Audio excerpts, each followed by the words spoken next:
ካማስሩ ወሰዱሱ ለየካቲት በዛቲ ዕለት አይረፍ። ቅዱስ ኤፍሬም መታሰቢያው ነው። በረከቱ ጋራት ነው። በዚችም ዕለት የጴጥሮስና የሶፊያ በስመ አብ ወወልድ ወመንፈስ ቅዱስ አሐዱ አምላክ አመሰኑዩ ለመጋቢት በዛቲ ዕለት ኮነ ሰማዕት አባ መከራዊ ኤጲስቆጶስ ዘሀገረ ኒቅዮስ። አንድ አምላክ በሆነ በአብ በወልድ በመንፈስ ቅዱስ ስም መጋቢት ዕለት በዚች ቀን የኒቅዮስ ኤጲስቆጶስ አባ መከራዊ በሰማዕትነት ሞተ። ይህም አባት በግብፅ በደቡብ ከምትገኝ ከስሙናይን ከታላላቆቿ ወገን ነው። ለኒቅዮስ ከተማም ኤጲስቆጶስነት ተሾመ። የስደትና የመከራ ወራት በሆነ ጊዜም ስሙ ዮፋንስ የሚባል መኮንን ወደዚያች አገር ከንጉሥ ተልኮ መጣ። የክርስቲያን ወገኖችንም ያሰቃይ ዘንድ ጀመረ። የዚህንም የቅዱስ ኤጲስቆጶስ አባ መከራዊን ዜና ሰምቶ ወደ እርሱ ያመጡት ዘንድ ወታደሮችን ላከ። እርሱም ወደ መኮንኑ ከመሄዱ በፊት ወደ ቅዱስ መሰዊያው ገባ። እጆቹንም ዘርግቶ ጸለየ። ንዋየ ቅዱሳቱንና የመቀደሻውን ልብሶች በመቅደስ ውስጥ አኖረ። ከዚህ በኋላ ቤተ ክርስቲያኑን ይጠብቅ ዘንድ ወደ እግዚአብሔር ኢየሱስ ክርስቶስ ፈጽሞ ማለደ። በላያችሁ የፀሐይ ብርሃን ይወጣ ዘንድ ያልተዋችሁ የጽዮን ልጅ ደጆች ወይ ለእግዚአብሔር ቤት ማገልገያ የሆነ ንዋየ ቅዱሳቱን ጠብቁ እያለ ታላቅ ልቅሶ በማልቀስ ጮኸ። ከዚህም በኋላ ከንጉሥ መልእክተኞች ጋር ወጥቶ ሄደ። ወደ መኮንኑም ቀረበ። ስለ ስሙና ስለ አገሩ ስም ስለ ሥራውም ጠየቀው። የኒቅዮስ ከተማ ኤጲስቆጶስ እንደሆነም ባወቀ ጊዜ እንዲገርፉትና እንዲያጎሳቁሉት ብርና እርሳስም አቅልጠው በአፉ እንዲጨምሩ አዘዘ።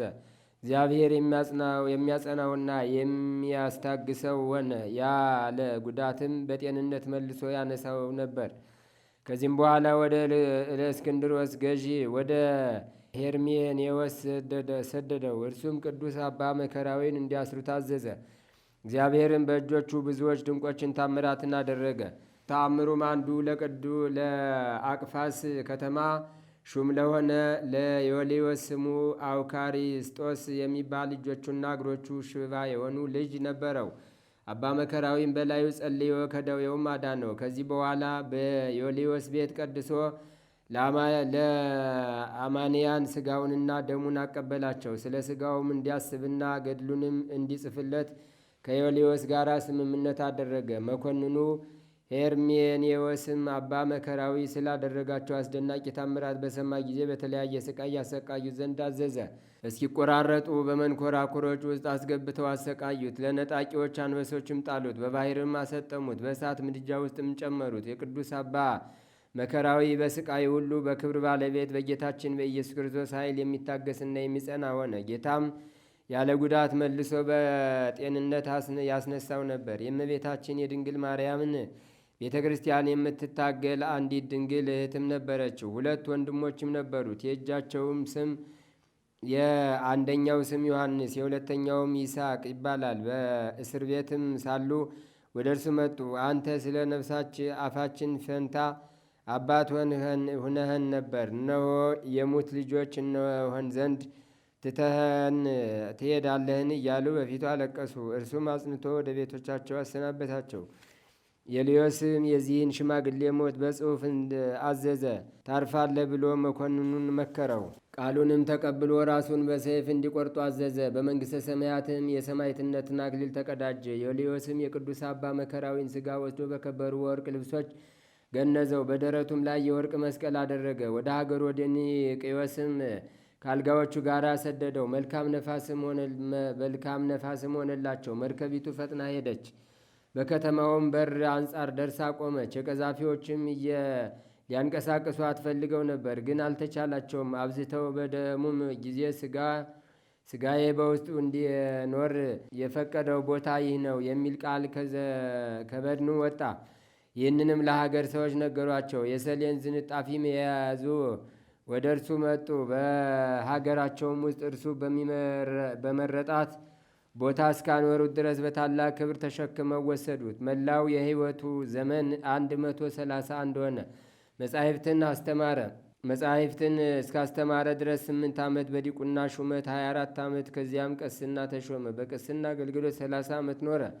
ከዚያም በኋላ ኤጲስቆጶስ ሆኖ ተሾመ። በዚህም 69 ዓመት ኑሮ መልካም ተጋድሎን ፈጸመ። ሕይወት አክሊልንም ከክብር ባለቤት ከጌታችን ከኢየሱስ ክርስቶስ ዘንድ ተቀበለ። ጸሎቶ በረከቱ ከእኛ ጋር ለዘላለሙ ይኑር አሜን። ሰላም ለመከራዊ አይምሞቶ ዘስእኑ አናብስት መሰጥ ወመንኮረ ኩራት ዘበበይኖ እምድረ ገድሎ ፈጸመ ወሰለጠ ጊዜ ርስአኑ እደው ማይምናን ኪያው ይፈኑ ሀበ አመረቶሙ ቃል ወፂአ እምበድኑ። ዳግመኛም በዚህ ቀን የሮሃ ሀገር የሆነ የተሰወረውን የሚያይ ቅዱስ ቄርሎስ አረፈ። ይህም ቅዱስ ሰው አስቀድሞ አመፀኛና ሀጥ ነበረ። ከዚህም በኋላ ከአመፁ ወደ እግዚአብሔር በንስሐ ተመልሶ መነኮሰ። የጻድቃንን ማደሪያና ብዙ ዋጋቸውን የአጣንንም ኩነኔና የራሴ የሆነ ስቃያቸውን እግዚአብሔር እስካሳየው ድረስ ብዙ ተጋደለ።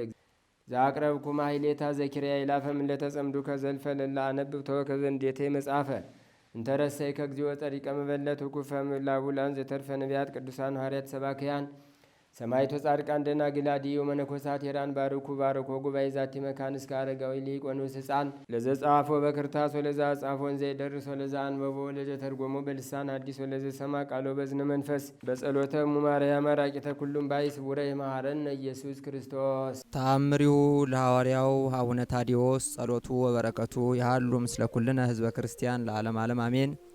የአባታችን የሐዋርያው የአቡነ ታዲዮስ ተአምር ይህ ነው። ጸሎቱና በረከቱ ከህዝበ ክርስቲያን ጋር ይሁን ለዘላለሙ አሜን። ከዕለታት በአንድ ቀን አንድ ጋኔን የያዘው ሰው ታዲዮስ ሆይ ቀድሞ የንጉሥን ከተማ ዳግመኛ ጉርን ሶስተኛም ሸሚን ዛሬ ግን ተውኩልህ። ዛሬ ደግሞ ከአንተ ወዴት እሄዳለሁ?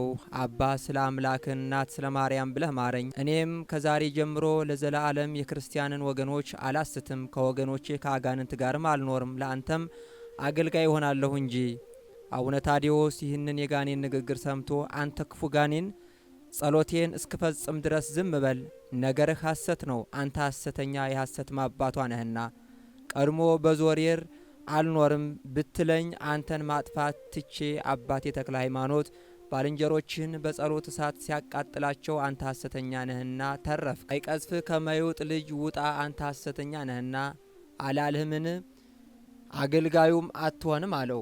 አቡነ ታዲዮስ ገና ጸሎቱን ሳይፈጽም ብርሃናዊ መላእክት እንደ ፍግና ጋኔን ክፉ የሆነውን የአጋንንት አባት ከበቡት። ያን ጊዜም ደመና ሳይዞር ዝናብም ሳይዘንብ ድንገት መብረቅ ወርዶ 300 የአጋንንት ሰራዊትን አቃጠለ። ያም አለቃቸው የሆነ ጋኔን ከተሰወረበት ተገልጦ ለሰው ሁሉ ታየ። የተንባላት መስገጃም በኩል ቆመ። አቡነ ታዲዮስ ጸሎቱን በፈጸመ ጊዜ ፊቱን በቅዱስ መስቀል አማተበ። ወደ እርሱም ሄዶ የጋኔኑን እጅ ያዘው አለው። ዛሬ ብርቱ የሆነ አምላኬ በአገልጋዩ እጅ ልትወድቅ ዘንድ ተፈርዶብሃል። አሁን ወዴት ታመልጠኛለህ? አምላኬ አንተን በምትሃት በምታውክ ወዳጆቹ በሆኑ ቅዱሳን አባቶች ጸሎት የክፋትን ስራ ገልጦብሃልና። ጋኔኖም ቅዱስ አባት ሆይ አንተ ዛሬ በጸሎት እንዳታጠፋይና እንደ ድክመቴም አጋንንት ጓደኞቼ በመብረቅ ከመመታታቸው አድነኝ። እርግብ ስለሆነች ስለ እመቤታችን ማርያም ብለህ ማረኝ። ኃይሌ ደክሟል፣ የክፉ ስራዬ መርዝ ረክሷልና ከዚህም በኋላ ለማሳመም በሰው ላይ አላድርም አለው። አቡነ ታዲዮስም ከዛሬ ጀምሮ እስከ ዘላለም ድረስ ከዚህ ስፍራ ወደዚያ እንዳትንቀሳቀስ በእመቤቴ ስም መለኮታዊ ስልጣን የታሰርክሁን አለው። ከዚያም ጊዜ ጀምሮ 7 ዓመት በቃሉ ስልጣን ታስሮ በዚያ ኖረ። በሰባተኛው ዓመት ዳግመኛ አምላኬ ስለ እኔ ካሰረህ ማደሪያ የተፈታሁን አምላኬ ይቅርባይ ነውና እኔም ስለ እርሱ ምሬአለሁ አለው። በዚህን ጊዜ በቃሉ አስሮት የነበረው ጋኔን በአቡነ ታዲዮስ ፊት ከእግሮቹ በታች ወድቆ በብርቱ ሰገደ። በዚህም ዓመት መዩጥ በጌታችን በኢየሱስ ክርስቶስ አመነ። አቡነ ታዲዮስም የክርስትና ጥምቀት አጥምቆ ስሙንም ገብረ መሲህ ብሎ ጠራው። ልጁም ኃይለ ማርያም አለው። የሀገሩ ነዋሪዎችም ሰራዊቱንም ከላያቸው አጋንንት እንዲያወጣ በጸለዩ ጊዜ ከለምጽ ከአበቅ እንዲሁም ከኃጢአት ሞት ከደዌ እየፈወሰ አጠመቃቸው። የአባታችን የሐዋርያው የአቡነ ታዲዮስ ጸሎትና በረከት ከህዝበ ክርስቲያን ጋር ጸንቶ ይኑር ለዘላለሙ አሜን። መስቀል እንጂ መሳሪያ የያዘች ቤተ ክርስቲያን የለችም። እሷ የክርስቶስ ቤተ ክርስቲያን አይደለችም።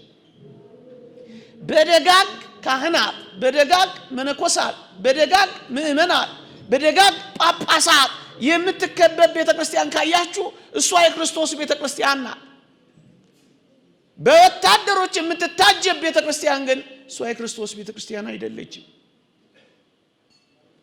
የመንግስተ ሰማያት መክፈቻ ቁልፍ ያላት እሷን ካያችኋት የቤተ ክርስቲያን የክርስቶስ ቤተ ክርስቲያን ናት። መቅደስ መስበሪያ ብረት የያዘች ግን እሷ የክርስቶስ ቤተ ክርስቲያን አይደለችም። የቤተ ክርስቲያን ራስ የሆነላት ክርስቶስ ከሆነ እሷ የቤተ ክርስቲያን ቤተ ክርስቲያን የክርስቶስ ናት። የፓርቲ ሪዮት ዓለም አርማዋ የሆነላት ግን እሷ የክርስቶስ ቤተ ክርስቲያን አይደለችም። እንግዲያውስ ክርስቶስን በምን እንምሰል የሚሉ እውነተኛ የዘመኑ መጨረሻ ኦርቶዶክሳውያን ካሉ ክርስቶስን መምሰልማ ከፈለጋችሁ አጭሩ መልስ ሐዋርያው እንዳለው በሞቱ ምሰሉት ነው የሚለው። በምን እንምሰለው? በመከራው እካፈላለሁ በሞቱ እመስለዋለሁ አይደል ያለው። ሌላ መምሰያ ከየት ታምጣች ቤተ ክርስቲያን? ወደ ሰማይ መሄጃ እሱን መምሰያዋ የክርስቶስ ስቃይ። ለዚህ ነው ሐዋርያው ቅዱስ ጳውሎስ የክርስቶስ ስቃይ በእኛ ላይ እንደበዛ መጽናናቱም ደግሞ እንዲሁ ይበዛል የሚለው። ስቃዩ ቀጣይ ነው። ይህች ናት የክርስቶስ ቤተ ክርስቲያን።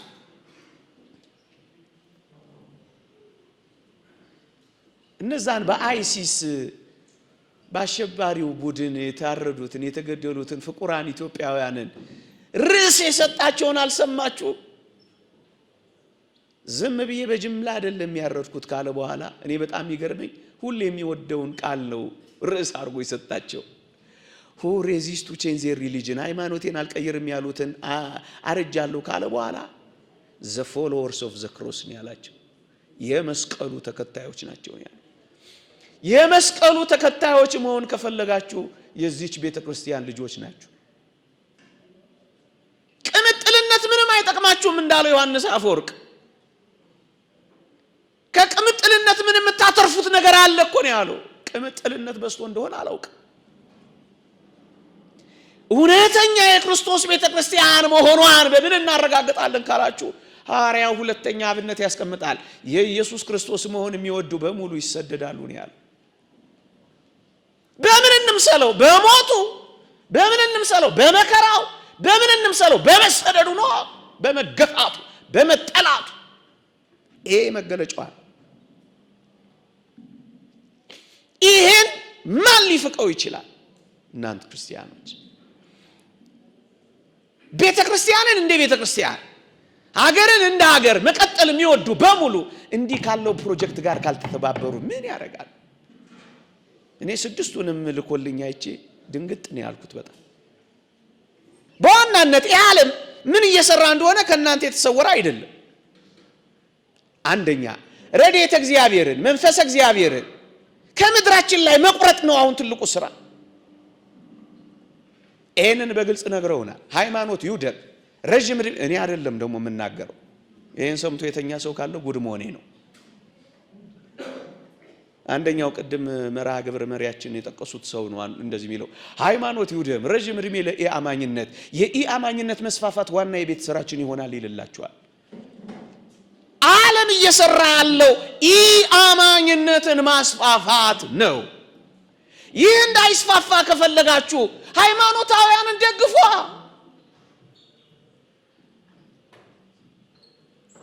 የኢአማኝነት መስፋፋት ፋይዳው ረብ የሚያገኝ ጥቅም የሚያገኙት ምንድን መስሏችኋል?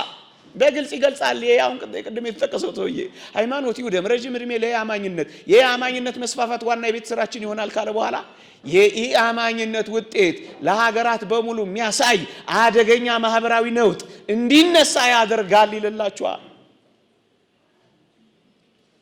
ኢአማኞች በበዙ ቁጥር ይላል ነውጥ ይበዛል ይላል። ይሄንን ሂሳብ ሰርተው ጨርሰዋል። ሂሳብ ሰርተን ጨርሰናል እንደሚሉት። ይሄንን በምን ኪሳራ ነው የሚፈጽሙት? ሃይማኖትን በማስወገድ ነው የሚፈጽሙት። ክርስትናን በማጥፋት ነው የሚፈጽሙት። ኦርቶዶክሳዊነትን በማክሰም ነው የሚፈጽሙት። እነ ቶማስ ወልስተን እነ ኦገስት ኮምቴ ቀድሞ የተናገሩትን በ20ኛው መቶ ክፍለ ዘመን እመኑኝ ክርስትና ከምድረ ገጽ ይጠፋል ብሎ በ1710 ተናግሮ ነበር። እነሱ ጠፉ፣ ክርስትና ቀጥሏል። በምዕራባዊነት ባህል መስፋፋትና በዘመናዊነት ማገንገን የተነሳ ሃይማኖት ይኮስሳል፣ ማህበራዊ ሳይንስ ይሰፋል ብለው እኮ ነበር።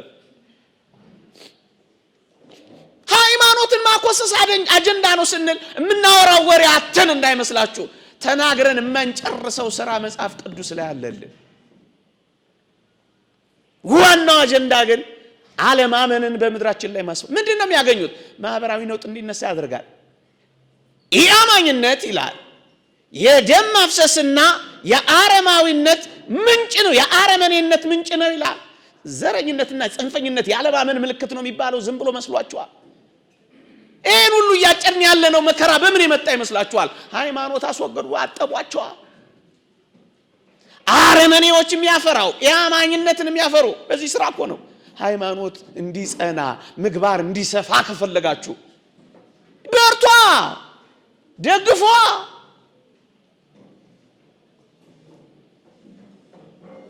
ኦርቶዶክሳዊነት የዓለም መድኃኒት እንድትሆን ከፈለጋችሁ ስሯ በሃይማኖት ላይ ስጋዊ አቅርቦትን በመጨመር መንፈሳዊነትን ማኮሰስ አዲሱ ፕሮጀክት ነው። ይሄንን ሴኩላሪዝም ይሉታል። ኦክስፎርድ መዝገበ ቃላት በግልጽ አስቀምጦልናል። የዚህ ዓለም ጉዳይ የሚያስጨንቀው ሰው መፍጠር ነው ፕሮጀክቱ። ስንት ጊዜ እንደሚበላ እንጂ ስንት ጊዜ እንደማይጸልይ የሚያስጨንቅ ሰው፣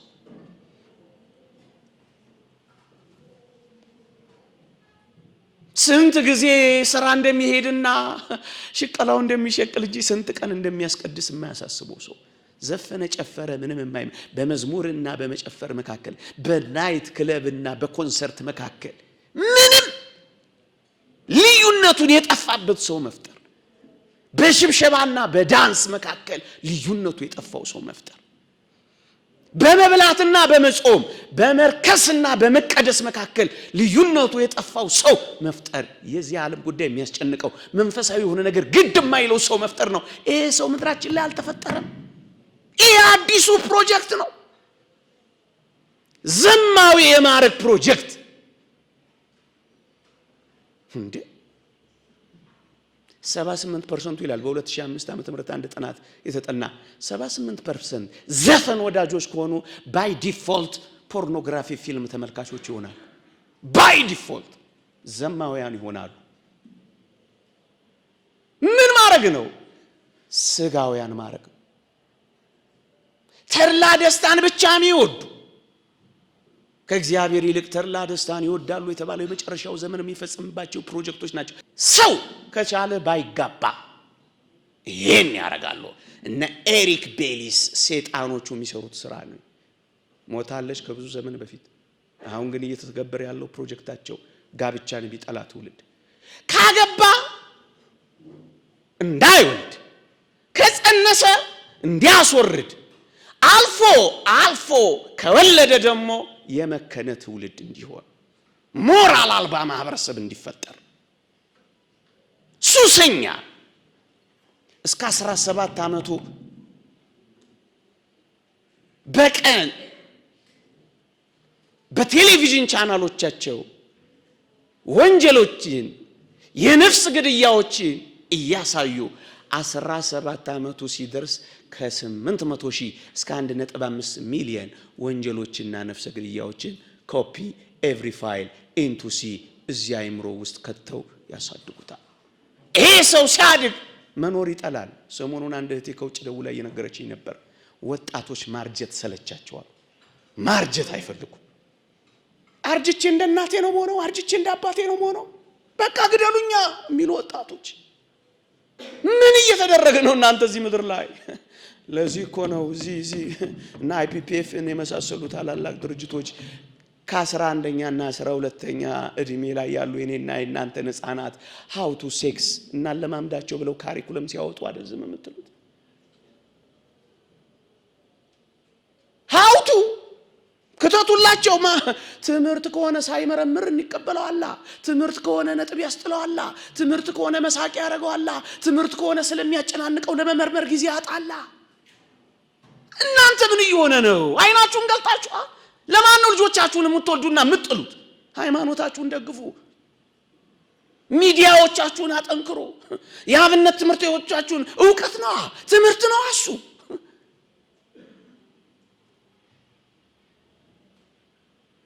ታስበሏቸዋላችሁ ዝም ብላችሁ። ረቂቅ ነው፣ በጣም ረቂቅ፣ በጣም ረቂቅ።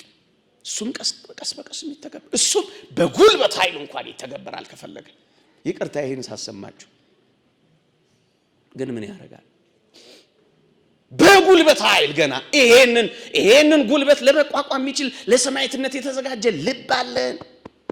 ቤተክርስቲያን እኮ ጾም የምታለማመደን ነገ ሰማዕት እኮ እንድንሆን። ሆዱን መቆጣጠር የቻለ ሰው ሌላውን ለመቆጣጠር ቅርብ ነው። አንተ አንድ አቡነን ጠየቅናቸው። ነብዩ ኤልያስና መጥምቀ መለኮት ቅዱስ ዮሐንስ ለምን ነበር የማይፈሩት አልናቸው። ደፍረው ነገስታትን የሚገስጹት ለምንድን ነው አላቸው። ስለማይበሉ ነው አሉ። ቀሲስ እንታየውም እውነታቸውን ነው። ፈሪና ሆዳም አይጸድቅም ይሉ ነበር። ጾም የምታለማመደን ለዚህ እኮ ነው። መተው እንድንችል፣ መጨከን እንድንችል፣ ኑሮዬ በቃኛል ማለት እንድንችል። ውጡ ተለዩ እንጂ ኦርቶዶክሳውያን፣ የኛ ዓለም እኮ የተለየ ነው። ምንድነው እየሰሩ ያሉት? እንስሳ ማድረግ ነው ልጆቻችንን እንስሳ። ራሳቸውን የተናገሩት ከራሳቸው ነው የምነግራችሁ። የግድ እንስሳ እንዲሆኑ የግድ መማር አለባቸው እኮ ነው የሚሉት። እነሱ እንስሳ ሊፈጥሩ ሲሞክሩ አንተ መልአክ አታረገም ልጅ።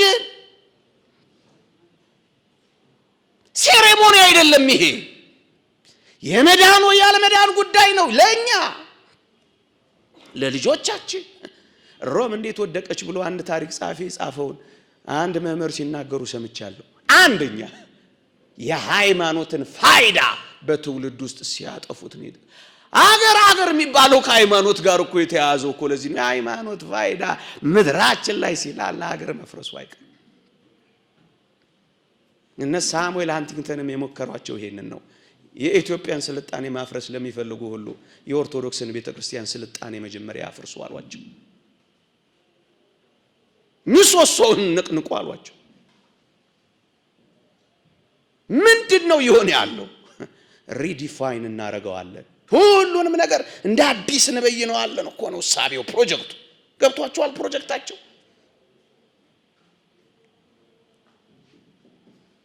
ምን አይነት ፕሮጀክት? ግብረ ገብ ወይም ሞራል ወይም ኤቲክስ፣ ስነ መለኮታዊ ወይም ስነ ሐሳባዊ ማዕቀፍ አያስፈልገውም። የሰው ልጆች ሁኔታዎች ሲቀያየሩ ያለው ልምድ ብቻ እሱ ለስነ ምግባር በቂ ነው ይሉልሃል። ምን ማለት መሰለ? ግብረ ሶዶማዊነት አሁን በዚህ ዘመን ልምድ ከሆነ እሱም በሁኔታዎች መቀያየር የተገኘ ከሆነ እሱ ስነ ምግባር ያረጉታል። እሱን ስነ ምግባር ያረጉታል። እሱን በጉልበት ይፈጽሙልሃል። ይሄንን ምዕራብ አውሮፓ መፈጸም ጀምረዋል። ሁለት ኬክ ጋጋሪዎች ፋንታውን ዋቄ መጽሐፍ ላይ ያገኘሁት ይመስለኛል። አዎ ሁለት ኬክ ጋጋሪዎች እግዚአብሔርን የሚፈሩ ናቸው። ሊጋቡ የወደዱ ግብረ ሶዶማውያን መጥተው ኬክ ጋግሩልን አሏቸው። ይህንንማ ሃይማኖታችን አይፈቅድም አሏቸው። እኒህ ኬክ ጋጋሪዎች አድሎና መገለል አድርሷቸዋል ተብለው እስርና የገንዘብ ዕዳ ተጣለባቸው። ጉልበትም አለው ልልን እምቢ ካልክ እያስፈራሯችሁ አይደለም፣ ወገባችሁን ጠበቅ እንድታረጉ።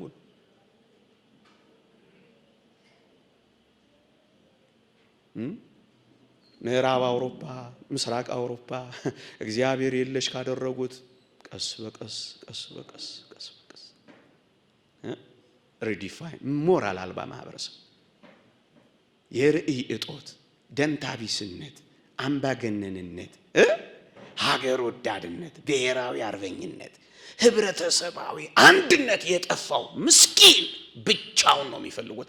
ለምን ካላችሁ ከኦርቶዶክሳዊነት የሚመነጨውን ህብረታዊ አንድነት ከቶም ቢሆን አይፈልገው፣ ሰይጣን አይፈልገው።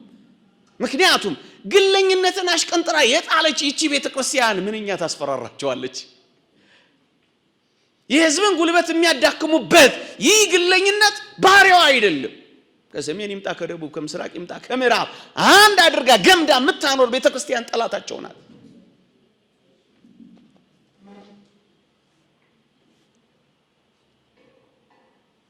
መተባበር እንጂ መፎካከር የማይሆንላት፣ ክብብር እንጂ ትብብር እንጂ ፉክክር የሌለባት፣ መስጠት እንጂ መቀማት ማታውቅ ህይወትማ ኦርቶዶክሳዊነት እኮ ናት። ይሄ ይመራዋል። አባ ጊዮርጊስ ዘጋስጫ እኮ እንዳለው ነው። ለሰይጣን የመስቀሉ ምልክት ይመራዋል። ማየት አይፈልግም፣ ይመራዋል። ከቅዱሳን ረድኤት በረከት ያሳትፈን። የአባቶቻችን የቅዱሳን በረከታቸው ትርዳን፣ ትጠብቀን። በስራችን ሁሉ የእግዚአብሔር ቸርነት አይለየን። ሀገራችንን በጽኑ ሰላም ይጠብቅልን፣ ህዝቡን ከህዝብ ያስማማልን። በዓለም የተበተኑትን ህዝበ ክርስቲያን ወገኖቻችን በቸርነት ጠብቅልን። አቡነ ዘበሰማያት ይትቀደስ ስምከ ትምጻእ መንግሥትከ ወይኩን ፈቃድከ በከመ በሰማይ ከማሁ በምድር ሲሳየነ ዘለለ ዕለትነ ሀበነ ዮም ህድግ ለነ አበሳነ ወጌጋየነ ከመ ንሕነኒ ንህድግ ለዘአበሰለነ የታበአነ እግዚኦ ውስተ መንሱት አላ ድነን ነው ባልሃንም ኩሉ እኩይ እስመ ዚአከ ይእቲ መንግሥት ኃይል ወስብሐት ለዓለመ ዓለም። በሰላመ ቅዱስ ገብርኤል መልአክ ወእግዝእቴ ማርያም ሰላም ለኪ ድንግል በህሊናኪ ወድንግል በስጋኪ እመ እግዚአብሔር ጸባኦት ሰላም ለኪ ብሩክት አንቲ እምአንስት ወብሩክ ፍሬ ከርስኪ ተፈሥሒ ፍሥሕት ወምልዕተ ጸጋ እግዚአብሔር ምስሌኪ ሰአሊ ወጸልይ ምህረታ በፍቅር ወልኪ ኢየሱስ ክርስቶስ ከመ ይስራይ ለነ ኃጣውኢነ ተማሂፀነ ብኪ ኦ እግዚእ ኢየሱስ ክርስቶስ ሠራይ ኃጢአት ሥራይ ኃጢአቴ ወኃጢአተ ኩሉ ህዝብ ከማይሰራ ኃጢአት እግዚአብሔር ይፍታ። ንቁ ሚዲያ ለተመልካቾቹ ከሚያደርሳቸው ዕለታዊ ሳምንታዊና ወርሃዊ ዝግጅቶች መካከል የየዕለቱን ስንክሳር ወርሃዊና ዓመታዊ የቅዱሳን ገላትና ድርሳናትን በኢትዮ ማህበር የዩቲዩብ ቻናል ያቀርባል። የየዕለቱን ስንክሳር ባሉበት ሆነው በማድመጥ እንዲሁም ወርሃዊና ዓመታዊ የቅዱሳንን ዜና ህይወታቸውን በማድመጥ ከቅዱሳኑ በረከትና ረድኤት እንዲያገኙ ንቁ ሚዲያ የሁል ጊዜ ምኞቱ ነው። በየዕለቱ የሚለቀቁ ዜና ቅዱሳንን ላይክ፣ ሼር እና ሰብስክራይብ በማድረግ አገልግሎቱን ይደግፉ። ንቁ ሚዲያ ርቱ የቤተ ክርስቲያን ልሳን